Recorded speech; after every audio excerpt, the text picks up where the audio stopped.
Hello everybody and welcome to another exciting installment of 5 Questions with a Wrestling Rampage. Show me that 5. The 3 amigos. Show me that 3. 3 amigos are back in this game. Motherfucker. That's right, guys. We are back. Be careful with the virtual table. The virtual table. We can't risk the wrestling superstar virtual table. That's what we should put. YouTube stars. YouTube superstars. Wrestling Rampage. I actually, you guys, should get a banner just like it. YouTube superstars. Actually, guys, this table comes from Walmart, and actually it's kind of wobbly, so we'll probably be replacing this table with a brand new table from Walmart. Yeah, probably so. Guys, hope that you guys enjoyed the new intro. Yeah. Hope you enjoyed the new intro. Love that intro. Really great new intro. Yes. Thank you. Big shout out to Drew. Oh, Drew. For making that for us. Thank you, Drew, very much. Yeah, appreciate it, Drew. Thank you, Drew. He did a fantastic job. Guys, hope that you guys have been enjoying the 5 questions. Hope that you guys have been enjoying the other videos we do on the channel. Not just wrestling, but video games and other things. Just doing other things, guys. Yeah. And here's another thing. Yeah. I got 2 things to say. Yeah, good. 1, stay away from dumb fucks. Yeah, and 2, wear a mask. Don't be a T. DT. Always wear your mask when you go into public, okay? Don't be an oaf. No. In public, if you read. Yeah, always put on a fucking mask. Common courtesy. Put on a mask. It's not that fucking hard. You just gotta wear the cloth in and out, and you get back in there. But guys, I hate people whine, bitch, and complain about it. Why don't you wear it for 8 hours? times here, I wear mine for 8 hours a day, guys. It's hard times here, people say, well, they ain't gonna protect you. Well, it's not ourselves we're trying to protect, it's other people we're trying to protect. That's why we wear the mask. But guys, hope that you guys have been enjoying all the videos on the channel. If you guys have, make sure you guys give them a thumbs up as well, guys. Next one we're doing 5 questions. That's where we answer your guys' questions that you guys send in. You guys are sending in questions like crazy, trying to write them down, trying to keep up, trying to do these videos. And we want to thank you guys for sending in your guys' questions. Collar problem. If you want to send in questions, guys, the way to do it is in the comment section down below. Make sure you guys hit that subscribe button and leave us a comment. Let's go ahead and get started, guys. The first question is asked by Brad Wallaby. Brad Wallaby. Who do you think? You didn't mean Brad Reagans? No, not Brad Reagans. It's Brad Wallaby? Wallaby. Hey, I'm making fun of old buddy with the white gloves. Who do you think is the best wrestler to never come to WWE? The best wrestler? Tommy, let me guess. The best wrestlers to never come to WWE is, for you, is the Young Bucks, right? They'll never show up. Because they don't deserve to be there. They don't deserve it. Alright, who's the best wrestler to never come to WWE? The best wrestler that has never come to the WWE? The Great Muta. Muta! Yeah, I have to go with the Great Muta. He came to WCW though, multiple times. Yeah. But I have to go with the Great Muta. Yep. I have to go with the Great Muta. Why is that? Because I like the Great Muta. I've always been a big fan of Muta. Always. I always enjoyed the Great Muta, so I'm going to have to go with the Great Muta. Pops? Well, the biggest part of the wrestlers that I know that made, they're already dead that years ago. Well, you can name one if you want to. I tell you what, and I think that he would have made it. He already made a name for himself,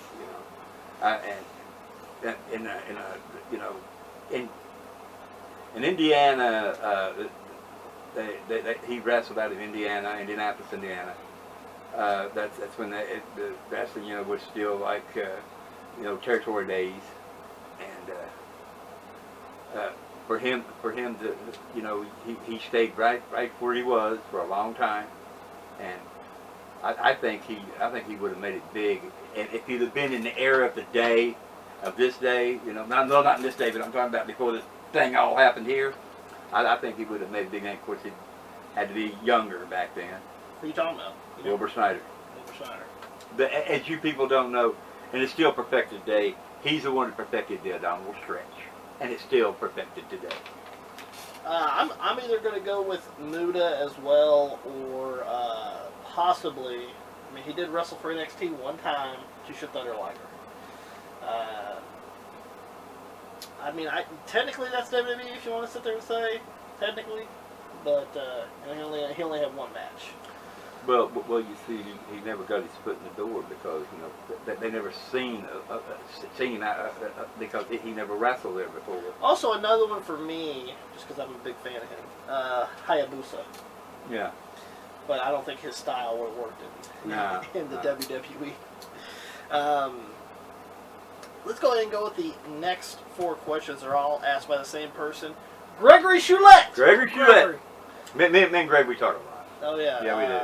And Greg, I hope you're doing well. I hope your fiance is doing well as well. We hope you're all doing well. Hope you guys are doing fantastic. I want to say this, like they say, I hope you're both doing well, and the most important thing is love. Okay.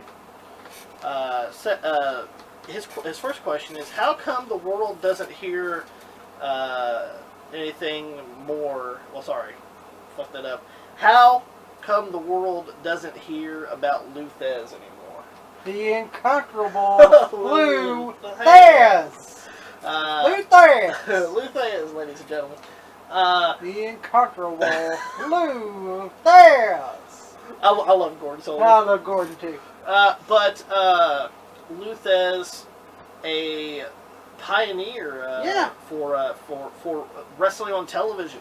Yeah, hey, and Lou Thesz was he was an NWA champion. NWA World Heavyweight Champion. Yeah. Even when the belt was like that really small small belt. It was a small belt, but Lou Thesz made it look bigger than what it was. Seeing Lou Thesz in his older age, he looked like he could still kick somebody's fucking ass. Yeah. And Lou is is he in the WWE Hall of Fame? If he is, he's probably with that Legacy Hall of Fame. Or not. I'm not sure if he is. I don't know. Should he be? Fuck yeah. Oh yeah, should he be? Most definitely. Yeah. And perfected the Lou Thesz press, which is still used today, by the way. Today. Yes, shittily, but it's still used. Yeah. But still used today. They can't do it like he did it, but they still use it. And we do know, because me and Tommy watched it, he was inducted into the WCW Hall of Fame. Yes, he was.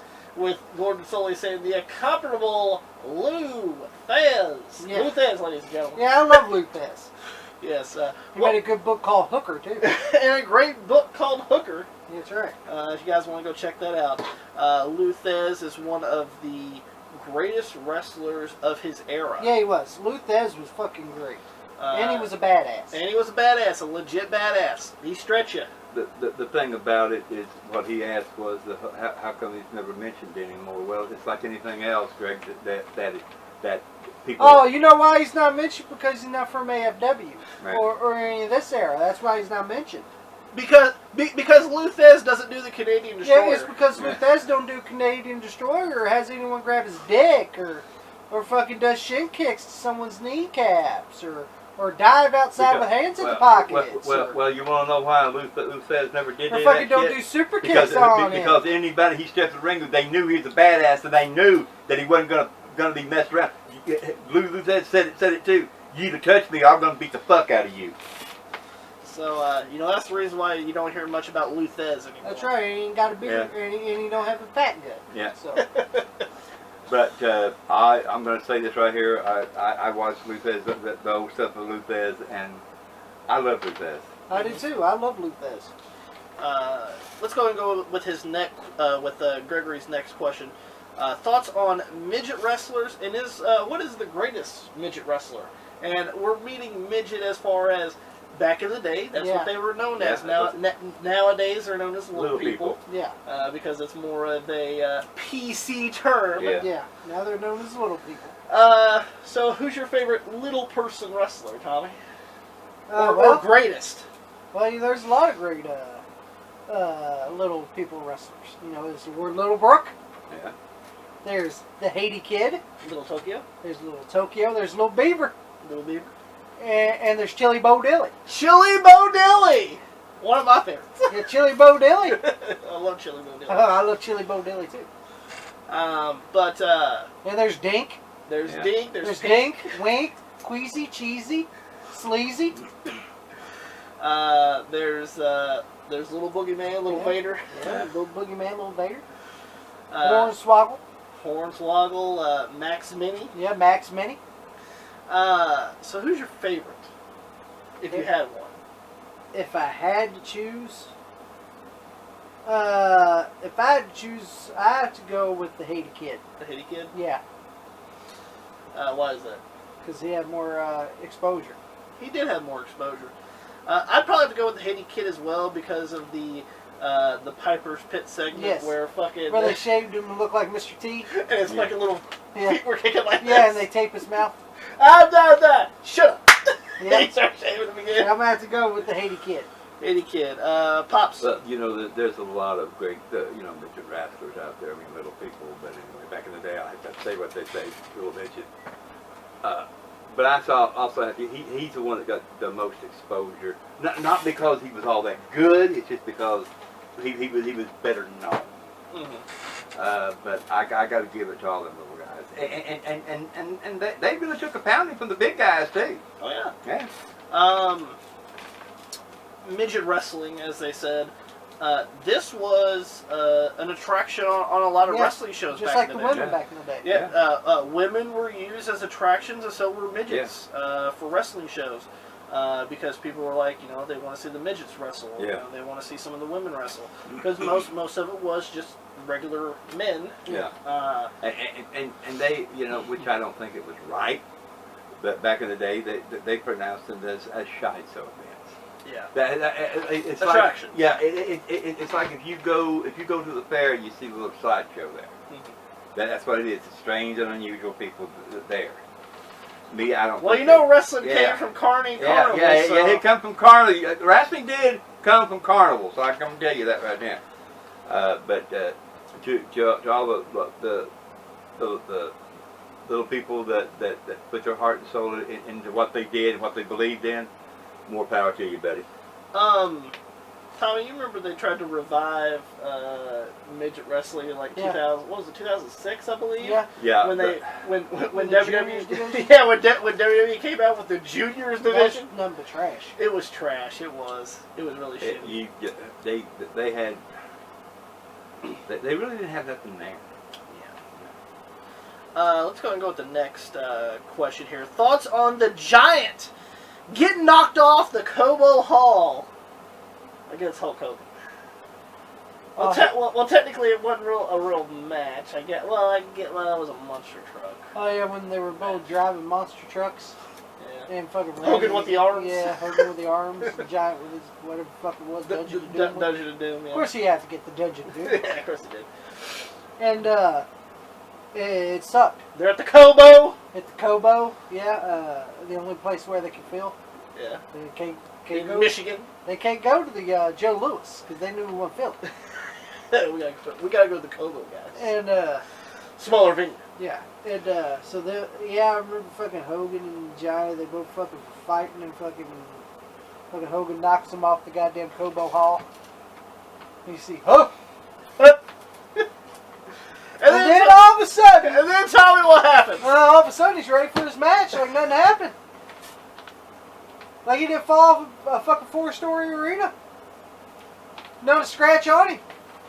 And he goes that And way. he's in it with his fucking singlet. His black singlet. Black singlet. You see Hogan. Hogan's fine dandy because he didn't fall, no. Hogan's there in his motorcycle gear. He's ready. And fucking here comes the Giant without a scratch on him. Was it Halloween Havoc? Yeah. Yeah. I think 95. There wasn't a scratch on him. You okay there? Could be a scratch on a goddamn buggy lands on me again. But, listen. If he knocked him off the building and he was gone for a while, I can understand. But he showed up for his match against Hogan fine and dandy. The same night! It's the same night. It was stupid. It was retarded. Yeah. Okay. It didn't make no sense. It didn't. Because, you see, that's what we're talking about, you see. It's stupid. I mean, you remember when the Sandman's supposed to be blind? He carried that right there. Nobody ever seen him out. Nobody. You want to know why? Because he stuck to the story. And when you fall off of something that knows goddamn it's going to hurt your ass, probably even cripple you, why are you out there for? It's like, this motherfucker Superman. It was stupid, it was ridiculous, and I fucking hated the motherfucking shit. It was just idiotic booking from WCW, which they did a lot of that, by the way. Oh, especially in '95. Especially in '95. Yeah, it was not the first idiot booking that happened there. All right, let's go with the last question for this edition. 5 questions with WR. What was wrestling's biggest missed opportunity of all time? Wrestling's biggest missed opportunity. I got mine right off the bat. Alright. The invasion angle. They could have made that so much better in every facet of the imagination. Even if they had to wait a while for it, even if they just wanted to get rid of all the trash wrestlers that they didn't really want, if they would have paid the contracts, I think honestly it probably would have made big money for the WWF. But rather than that, all they did was they bought WCW, and they got like Shane Helms and fucking Hugh Morris and Sean Stasiak. You know, the wrestlers. Nobody. I mean, don't get me wrong. They were okay wrestlers, but they weren't stars. Canyon. Exactly.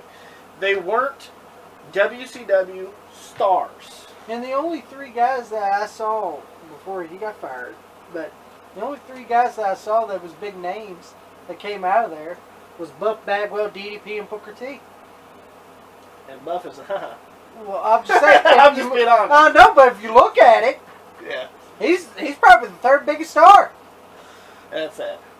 Cause all the rest were nothing but fucking Thursday and Saturday night crew. Mm-hmm.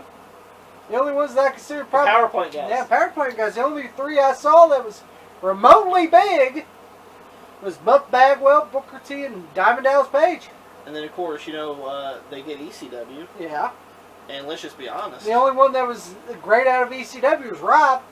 And I mean, I guess you could say, well, no, Dudley Boys were in WWF. They signed with the WWF. Yeah. Rhino signed with the WWF. So yeah.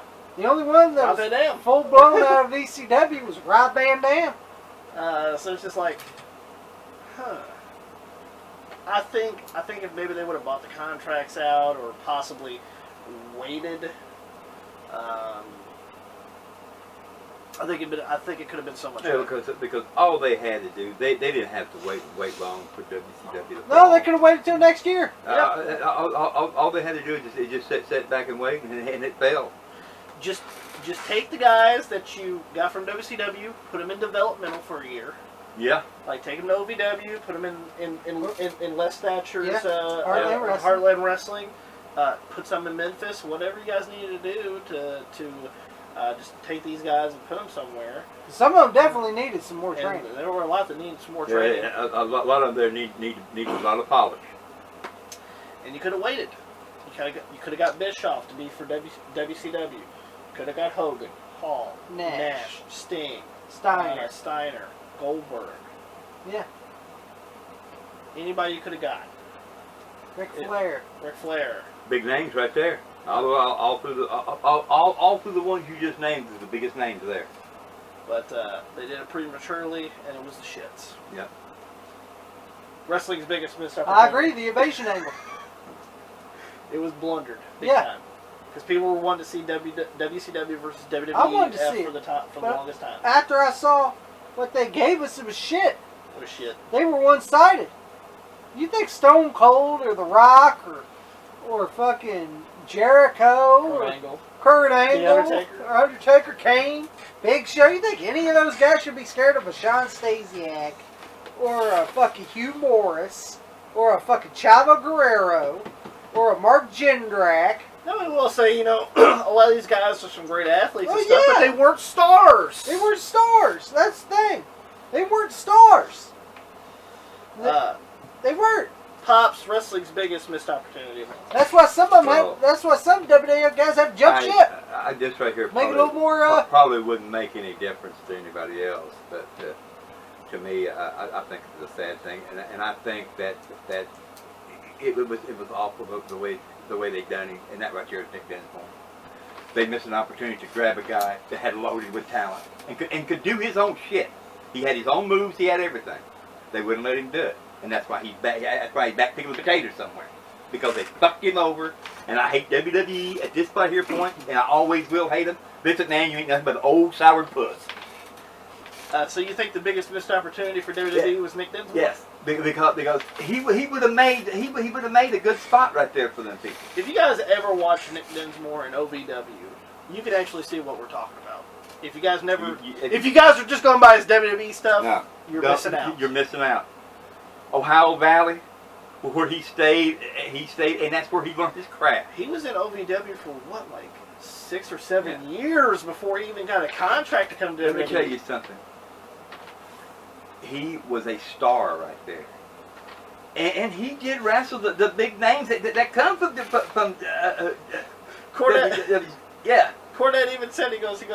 WWE would want to list of some of their, some of the better talents out there. Dick Dinsmore would be at the top of the list. They'll take fucking number 19, 18, 20. Jim Cornette even told him, "What the fuck are you doing?" Dick Dinsmore was at the top of the list all the time. And Jim Cornette would tell him, "He's ready. He's ready to go." And in OVW he took on Chris Benoit. Yeah. He took on Chris Candido. He took on... And by the way, Meltzer, 7 stars. They were 7-star matches, you old son of a bitch. Al Snow. He took on a lot of guys, and even, like, seriously, go watch any Nick Dinsmore stuff from OVW. Type it in, possibly on YouTube on here. Try to find it if you guys can. And even they said, even the WWE guy said, said that he was a great talent. Just like him a while ago, he goes, in OVW, they said there's some guy there named Mr. Wrestling. Yeah. We're going to find out if you are Mr. Wrestling. Chris Benoit gave him a great auditorium for him to come out in. There's more fucking there in OVW that could have been big names. The Basham Brothers. Yeah, they could have been big. They won the tag 2 titles, but they were even better on their own. They were better on their own. Yeah. But I know they should have made them tag team. Rob Conway, I always liked. Rob Conway was pretty decent. He's pretty decent. Him being with La Resistance was okay. It's okay. But he could have. But when Rene Dupree, he was too young. But you see, and Sylvan, he was too green. And they had people. And I think that's why Rob Conway was paired with him. To be honest with you. Here's another thing. Because Rob Conway was a veteran. Actually, they also had people there that didn't give a shit, that would tail on people and everything. I'm talking about you, Red Shoe motherfucker. Who's Red Shoe? Santino? Yeah, Santino. Fuck Marella. Well, see, here's another one. Johnny Jeter? Yeah. Johnny Jeter. Missed opportunity. Yeah, let me tell you this. If you're doing the same thing to me and to being a promoter that you did to Cornette, I would have slapped your fucking head. Actually, I would also say wrestling's biggest missed opportunity was when they didn't use a lot of the OVW guys correctly. Yeah. And another one, fucking Flash. Yeah. Flash Flanagan. He had a great match with Chris Jericho. Yes. They did not use them guys correctly, and they missed out on having a great show to Johnny Jeter. One of my favorites that never really got an opportunity, and he's fan-fucking-tastic, Steve Bradley. Yep, oh, yeah. Steve Bradley. Yeah. Fantastic. Another great fucking talent. Brett Albright, another great fucking talent. Yeah. And WWE just never used him right at all. Never fucking used him right. Gunner Scott, Paul Burchill, another one. Because here's what it is, and I do agree with this right here, and I'd say it today. If I was a wrestler that come in there, you motherfuckers bury people like me just the same way that they buried hell, they even buried Sting. Yeah. And Simon Dean got what he deserved. Yeah. Fuck you, Simon Dean. But guys, we hope that you guys enjoyed the video. If you guys did, make sure you guys give it a thumbs up. Don't forget to share it over social media. Like us on Facebook, Facebook.com/WrestlingRampage2. You can add Pops on Facebook. He's always on there. Also, you can follow us on Twitter at WrestleRampage. You can follow me and Jaybird on Instagram as well, guys. Make sure you guys hit that subscribe button for more great videos coming to you guys, because we are that cream that rises to the top. Cream of the crop. And nobody does it better.